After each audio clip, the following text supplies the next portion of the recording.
So as you can see, suspension, air suspension broken again. Welcome to Sam's Russian Adventures. As you saw, my car suspension is broken, so I'm on foot patrol. So hopefully we're going to walk around my neighborhood, smell some of the lovely flowers and trees that are all blossoming now because it's summer, and I'm going to talk to you about the top reasons why I love Russia. Hopefully all the local dogs aren't going to start barking every time I walk past. I'm not going to get shouted at by anyone who's going to accuse me of either being a spy or threaten to call the police, which has been happening quite a bit lately. It's a bit weird like that. In one sense it's a bit crazy, you know, you think, what's going on there? Why, you know, why are these people like accusing me of being a spy for walking down the street with a camera? But on the other side of things, I kind of respect them for it. You'd love it, wouldn't you, if in the UK, you know, a foreigner was walking down the street and the British people had the balls to go up to him and say, who are you and what are you doing here? Can you show your documents or whatever? As much as it's ridiculous, it's good that the Russian people care so much about their country that if they hear a foreign accent, someone walking down the street, they're inquisitive to find out what this person is actually doing here. That's one thing that I do really love about Russian people, is that they love Russia, they love their country, and they're kind of willing to defend it to the death against any outsiders. Now, I'm not saying that if you're a foreigner and you come to Russia you're going to get problems like that. I have people approaching me because I'm walking down the street, and a residential street, with a camera, and of course the babushka has never seen a foreigner before apart from on TV, and because I've got this like GoPro camera, she probably has no idea what it is, and she just thinks, what is going on here? I need to find out what is happening. For a second I thought it was my friend, but it's his wife. It's my friend's wife. I'm gonna film her anyway. Like she's waving and so obviously I came to Russia like over 20 years ago. I didn't come to Russia because I loved Russia and wanted to come here because it was the best place in the world and I hated where I was from, which is the kind of like the new thing to say, right? I had no idea what it was going to be like when I got here. No idea at all. I read books, okay, I'd seen some, got documentaries, but nothing really, there was no YouTube or anything like that. And so I had really no idea about what Russia was going to be like at all. Now it turned out that Russia was an amazing place, but when I first came here as well 20 years ago, it was completely different. I would say it was more like the wild west, if you could kind of compare it to something. This is the early like 2000s, and I guess people would say that that wasn't really the wild west, and the wild west was probably the 90s. But anyway, Russia has become a completely different place now, and I'm going to tell you now about some of the things that I love about it, starting with number one, and that is the outdoor lifestyle. It's interesting, when you think of Russia you probably think of the mountains and the skiing, I guess, and things like that, but Russians spend so much time outside all year round. We go swimming in the lakes, we go camping in the forests, we go into nature, into the countryside to have barbecues, to have walks. My friends love to go canoeing and all that kind of water sports stuff. I'm not as big a fan of the boating and the water sports, but there's so much you can do here. If you want, you can go hiking, you can go into the mountains. Oh, there's so much, it's just endless. And pretty much every weekend my mates will go somewhere and do something outdoorsy. And so I'm lucky that I get to go with them to experience stuff. But if I wanted to now, I could literally grab my tent, go up the road into the forest, find a lake, go swimming in it, put my tent there, have a nice little cooked meal, you know, and just enjoy nature. And that's one of the things that I love about Russia. Now obviously you can do that anywhere in the world, but Russia's just one of these places where it's more of a thing. People are used to the outside. You can call a girl and say, do you want to go into the countryside? She's like, yeah, cool. You know, go into the countryside, she'll dress appropriately and you're going to have a barbecue. So much different to the UK. Now, in the UK, you might have a barbecue once a year. You'll kind of dust it off, you know, and make some burgers or whatever. But here they sell charcoal outside at every petrol station. Why? Because everybody has barbecues, because it's a thing. And of course we have the dacha lifestyle. People are growing vegetables at their dacha. Now we have dachas that are on a garden settlement, and then we have dachas that are in a village. And if you go to a village in winter, often you'll see a padlock on the door of the house. That's because the people are dachniki. This means people that come there and use the house only as a dacha. And so they come there at the end of spring and they'll stay there until, well, they could stay there until kind of late autumn, but typically they'll go there at weekends. Maybe they will grow vegetables, fruits and stuff like that, and just use it as a summer house. The next thing is Russia has so many festivals and customs and all these things that I'm learning all the time. Every season has its own custom or festival, superstitions that are attached to it, different types of food that go along with it, different types of dress, whether it's a Christian festival or something from like the pagan festival, whatever it is. So many interesting things. And now, because tourism, traveling overseas isn't as big, there's so many events going on, so many events. And now it's summer. I can't wait for all the summer events. There's going to be so much stuff. There's actually, in a couple of weeks time, a barbecue festival going on. It's about a 4-hour drive from me. I'm hoping I'm going to get my car fixed for that, because that seems really cool. So the next thing, for someone like me, single guy, beautiful women. Of course, Russia has amazingly beautiful women who have feminine tendencies. And I don't mean feminine like feminist, I mean feminine like they like to be women, right? And so they like to be soft, they like the man to be in control, they like the man to care for them, to look after them, they you know, to buy them flowers, all of the traditional stuff. They really appreciate a man who does that. In fact, they expect that. That's normal. But at the same time, Russian women are very resourceful, very business minded. I don't know any woman who actually works for somebody. In fact, that's actually the same with my male friends. Everyone I know has got their own business or side hustle going on, because there's Russia, going on to probably my next point, is the land of opportunity. There's always something and some kind of business idea that you can think of that you can try out. A lot of people always say to me, Sam, I want to come to Russia, but the minimum wage is so low. And I think you shouldn't be thinking that way. Do you want to come to Russia and get on the minimum wage? Is that what your goal is? If your goal is to come to Russia to get on the minimum wage, then probably Russia isn't for you, because yes, the minimum wage isn't that high.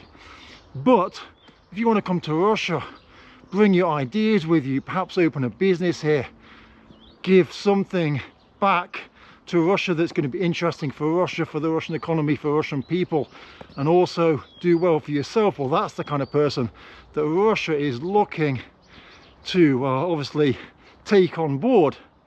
And so, yeah, Russian women, amazingly intelligent, beautiful. One thing that's very interesting about Russian women is there's no Queen's disease. Now, Queen's disease is, like in the UK, right? 1 in every 100 women will be stunningly beautiful. And obviously, that one woman, when she goes on a night out, she knows she's the most beautiful woman in the bar. And she's used to always being told throughout her whole life that she's incredible because she's beautiful. That's how life works. In Russia, almost all the women are beautiful. And so that one woman that's beautiful can afford to pick and choose who she hangs around with, who she's friends with. You know, she's going to find life kind of a lot easier. An upwards trajectory for the most beautiful women is always normal. But in Russia, because all the women are beautiful, they can't have Queen's disease. And Queen's disease is where you act like a queen all the time because you're beautiful. Because otherwise, you know, if someone's ridiculously beautiful and she acts like a bit of a queen all the time, then someone will just say, well, I'm not going to speak to you, I'm going to speak to the person next to you who's also beautiful. But the next thing that I love about Russia is great food. Now it's interesting because I like Indian food, that's my favourite type of food. Arab food as well, kind of spicy things, chicken mainly, lamb, very spicy, things with rice and stuff like that. However, we have plov, right? Now plov is obviously Uzbek, but it's a massive thing in Russia, you know, meat with carrot and rice. Very, very popular, and of course you can make it very spicy if you're cooking it yourself. I also love barbecue. Barbecue is a massive thing, shashlik. I cook it all the time, or I order it. Russia is crazy about fish, and that's great for me. I'm on the keto diet, so fish is brilliant. Loads of different types of fish. I love caviar. Of course, Russia, caviar makes sense. You can get the most amazingly tasty caviar. And then I love all the zakuski, all the different types of dried fish that you eat when you're drinking beer. I think there's nothing better than sitting in your garden in the summer having a cold beer with some dried fish and then some sunflower seeds. Oh wow, that is Russia summed up there. Absolutely incredible. And so Russian food, yeah, absolutely love it. The next thing that I love about Russia is Russian banya, of course. And Russian banya is so much more than simply going into a very hot steam room and sweating, although that is part of it. Of course, Russian banya is very different to the sauna, but the same kind of, I don't know, the same kind of process, I guess. The banya isn't electric. The banya is simply an oven that heats the hot coals and you pour water onto it. The smoke goes out the chimney, and the room, the sauna, the Russian banya heats up. You get lots of condensation, you sweat, and you sweat out all the dirt. But it's not just about going to the banya itself. It's going with your friends, it's eating food together, it's chatting about life, solving problems. You know, you have a problem you need to resolve, you can call your mate and say, let's go to the banya, I want to chat with you, right? And then go to that banya, sit down, have a chat, have a couple of cold beers afterwards, you know, relax, get all the stress away from you and resolve your problems. So many problems get resolved in the Russian banya. And then there's all sorts of little things that are making banya culture even better now. We've got jacuzzis and plunge pools, and there's nothing better than running out of the banya in the middle of winter, jumping into a pile of snow, rubbing that snow all over you, legging it back into the banya, and just you feel the tingling all over your body. It's an amazing sensation. Or running out of the banya and then jumping into a hole in the ice, into the cold water.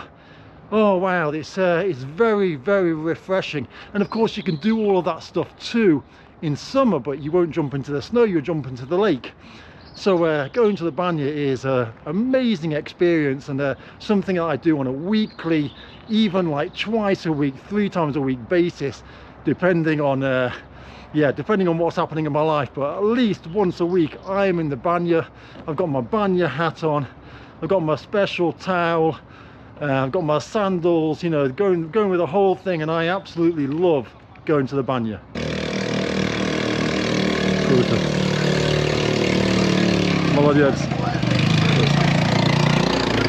So I essentially live in a village. It's like a little settlement opposite the town, just over the other side of the dual carriageway, and then the town's over the other side of it.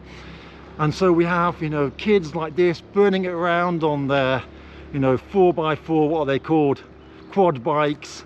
And then we have loads of kids on mini kind of scooters, not scooters, more like mini motorbikes, kind of dirt bikes, and you know, they're like 10 years old and they're terrorizing the village. And this is something that I really like here, because look, we live in kind of like a middle class village, right?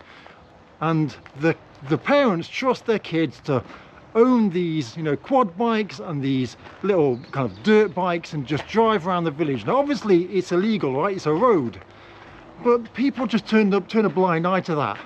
You know, it's not like it's such a serious offense, right? And so this is something I like about Russia. Common sense rules, right? Yes, in theory you should be at a certain age and pass a test or whatever to drive on the roads, right? However, there's roads, and this village, you know, could you even call it a road? It's more like a tarmac footpath leading to the lake, which is probably where he's headed now with his girlfriend, playing his tunes on his speaker on the back of the car. He'll probably go swimming, chill out with his bird. What a great thing to be able to do, right? So this next thing I've touched on quite a lot in my videos, and so I don't want to keep going on about it, but that is woke culture, or the absence of it. We don't have the woke culture, we don't have the LGBT culture, we don't have any of that. So these 2 points, I don't need to go on about them, or even though they're, you know, they're probably the 2 biggest things, right? You know, we don't have the whole family values, we don't have all of that wokeness, all of that LGBT stuff. We do not have it, and it's refreshing. And so instead of me talking about it, I'm just going to live, and yeah, you'll see, right? Whenever I go places, whenever I film stuff, you won't see any of that craziness. When I first came to Russia, service industry was shocking. It was really shocking. The person that worked at the business, I guess the owner of the business had no idea what that person was like at their job. And I guess it starts with training, right? So it starts with the director of the cafe training the person that works in the cafe to behave differently and behave nicely with clients. But that really wasn't a thing. And most places you go to, and you know, you go to a cafe and the person will be like, what do you want? You'll be like, I want this, haven't got it. What do you want? Almost like computer says no in the UK. If you're from the UK, you'll know what I mean. But that's completely changed with the amount of competing businesses. That has all completely changed now. The service industry in Russia is incredible. There's so many options with regards to going out and eating, with regards to different services. There's so much now on offer in Russia, and the service in Russia is second to none. It really is incredible. You know, people realize you can't just not care when your client comes through the door, right? I guess in the past there wasn't as much competition, so a cafe, you know, could just kind of not care, whereas now it's completely changed. And that is the next thing: progress. In Russia, you always feel like the country is progressing, like things are moving forward, like things are happening, things are developing. It's a great thing to see. A lot of people live in countries where they just feel that the country is going backwards, that the country is in decline, whereas you do not feel that here. Here you see something new. Russia has awful roads, but Russia's roads are improving. There are lots of brand new roads, there's lots of toll roads, there's lots of options, and you feel that happening. You feel that things are changing, you feel that things are getting better.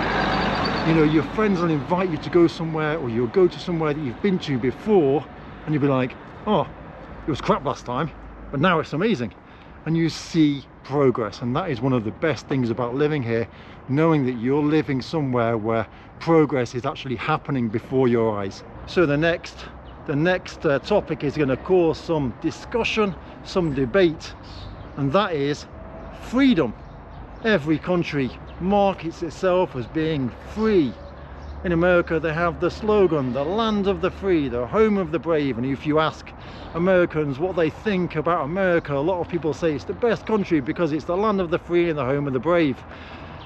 Ooh, they've learned the slogan well. In Russia, I feel completely free. I can go about, do my things as I want to, just live my life, I can go places, I don't feel restricted, I don't feel that I have to, you know, follow some sort of strict rules. I feel like Russia is a place of slightly less rules. There's kind of less,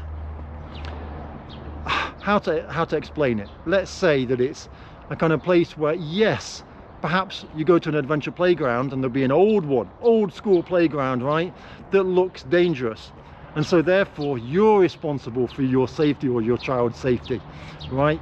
Common sense kicks in, right? In the UK and the US, yeah, you have really strict rules with the playground, and if it's not up to the top standards, then the person could be sued, right? If you fall off and you slip, it's someone's fault.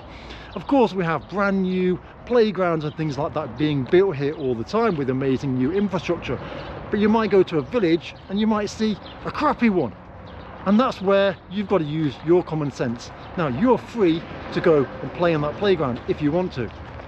It's up to you. You decide whether you want to do that or not. I feel completely free here because I know that, like I said, I can go home, grab my tent, go for a walk in the forest, go swimming in the lake, and no one's going to say anything. For me, that's freedom. For me, that is freedom. I feel that the government are working on my behalf to make the country better, to make it a better place for its citizens. It's not compromising on its values, and it's doing what it feels is best. How many of you can say that about the place that you live? So as you can see behind me and walking past me right now, we've got loads of people. They're heading up this way to the lake where they're going to be going swimming. You can see they've all got bags with them, got summer hats and stuff. They're going to go sunbathe, chill out, and go to the lake, which is at the top of my road. To be fair, I'll go there every now and again. I'm going to wait for the water to heat up a little bit first before I indulge in the swimming season. But I know a few people have been swimming already. So remember, I told you that I live on the dual carriageway. Well, here is the dual carriageway. I've got a lot of broken down over there. And if you see on the other side of the dual carriageway, look, we've got Burger King, we've got Vkusny Tochka, and that's the entrance to the town. And this way is heading back to my house. Even though we're going to be walking alongside the dual carriageway, it's going to be pretty noisy. This little path will take me back to my road. So I like that I get to be a content creator here. I've had quite a few different kind of businesses since I've been here, but content creation for me gives me freedom, allows me to walk around and to meet people. That's my favorite thing to do. And also, I like doing random acts of kindness. I think that's the best thing, because people are just completely shocked when you do something nice for somebody. It's something that I really enjoy doing. I enjoy doing it as well with the video, but often I just do random acts of kindness without filming it, right? Because I feel quite kind of awkward to film yourself doing something nice, but occasionally you get to film it as well. Now, another thing I love about Russia is hospitality. Russian people are very hospitable. If you go to your friend's house and her wife pops her head out around the corner and says, "Do you want a cup of tea?"